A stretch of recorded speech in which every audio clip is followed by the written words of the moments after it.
નમસ્કાર, star India TV ન્યૂઝમાં આપનું હાર્દિક સ્વાગત છે। આપ જોઈ રહ્યા છો સ્ટાર ઇન્ડિયા ટીવી ન્યૂઝ, સત્યની વાતે સત્યની સાથે। ઝાલોદ તાલુકાના માંડલીઘુટા પ્રાથમિક શાળામાં કાદવ કીચડવાળા રસ્તે અભ્યાસ કરવા આવતા બાળકો રસ્તો પર રિપેર ન કરી તંત્ર દ્વારા મોટા પથ્થર નાખી દેવામાં આવતા બાળકોના પગમાં વાગી જવાના બનાવો। ઝાલોદ નગરપાલિકા વોર્ડ નંબર 8ના માંડલીઘુટા વિસ્તારના નાગરિકો દ્વારા સ્કૂલ પર આવવા જવાના રસ્તો બનાવવા માટે કેટલી વાર માંગ કરવા છતાંય તંત્ર આંખ આડા કામ કરી રહેલ છે। આ રસ્તા પર બાળકોને સ્કૂલમાં જવાનો રસ્તો આવેલ છે। વરસાદી માહોલમાં હાલ આખો રસ્તો કાદવ કીચડથી ખદબદતો જોવા મળે છે। આ કાદવ કીચડવાળા રસ્તે બાળકો સ્કૂલમાં અવરજવર કરતા હોય છે।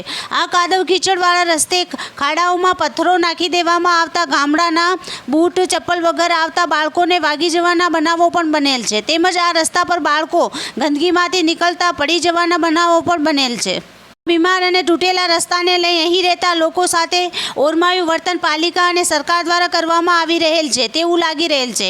ભારત દેશ આઝાદ થયાને વર્ષો વીતી ગયા પણ આ રસ્તો એકવાર બનાવવામાં આવ્યા બાદ વર્ષો વીતી ગયા પછી કેટલીય રજૂઆતો કર્યા બાદ પણ આ રસ્તો બનાવવામાં આવી રહેલ નથી।